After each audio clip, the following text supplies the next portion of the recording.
اس کے بعد ہے قحط سالی سے بچاؤ اور باران رحمت کی دعائیں. یعنی کبھی کبھی بارشیں رک جاتی ہیں، اللہ ہی کے ہاتھ میں سارے کنٹرول. میں تو ایسی چیزوں پہ سوچتی ہوں کہ انسان کو بڑا بننے کا حق کدھر ہے اور کہاں ہے اس کو حق. تو اگر کوئی بڑا بنتا ہے تو وہ بنے، اللہ تعالیٰ نے اس کو بہرحال چھوٹا ہی بنایا ہے. تو بارش کا خزانہ جب اللہ روک لے، کہہ لیجئے کہ بارش کو اپنے ہاتھ میں رکھ لے، تو کیا دعا مانگیں گے. اور ان دعا کو مانگتے وقت بھی آپ نے اللہ کی بڑائی کو اپنے دل میں رکھنا ہے انشاءاللہ کہ اللہ اتنا بڑا ہے. دعا کیا ہے؟ اللہم اسقنا غیثم مغیثم مریئم مریئن نافعن غیر ضار عاجلن غیر آجل. اللہم اسقنا غیثم مغیثم مریئم مریئن نافعن غیر ضار عاجلن غیر آجل.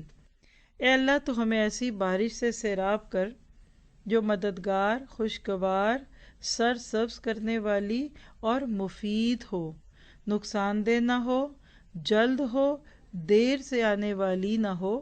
یہ ابو داؤد کی روایت ہے 1169. آپ دیکھیے کہ دعا مانگنے کے لیے بھی اتنے پیارے لفظ، اور بارش بھی جو سرسبز کرے، جو سبزہ لائے، خوشگوار ہو. یہ نہیں کہ اتنی زیادہ ہو جائے کہ پھر راستے ہی بند ہو جائے، پہلے تو آ جائے اور آ جائیں تو پھر واپس ہی نہ جائیں. ایسی دعائیں نہیں مانگنی چاہیے. یہ فلموں ڈراموں میں اچھی لگتی ہیں.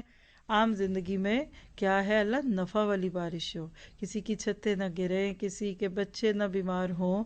آپ دیکھیں کہ حالیہ بارشیں جو ہوئیں کراچی میں اور ارد گرد نواح میں، کتنا نقصان ہوا. بڑے بڑے گھر جو تھے ان میں دراڑیں آ گئیں. تو اللہ سے ہمیشہ کہا کرے کہ اللہ ایسی بارش برسات جو کہ خیر کا ذریعہ بنے. اور اپنے ہی گھروں کو نہیں دیکھنا، ایسے وقتوں میں ان غریبوں اور کمزوروں کے گھروں کو بھی دیکھنا ہے جو کہ اس طرح تھے. آئیے اس دعا کو سیکھتے ہیں. کافی دیر کے بعد لمبی سی دعا آئی ہے تو اس کو ذرا اچھی طرح سیکھیے گا. اللہم اسقنا غیثا مغیثا غیثا مغیثا مریئا مریعا. اللہم اسقنا غیثا مغیثا مریئا مریعا نافعا غیر ضار عاجلا نافعا غیر ضار عاجلا غیر آجل.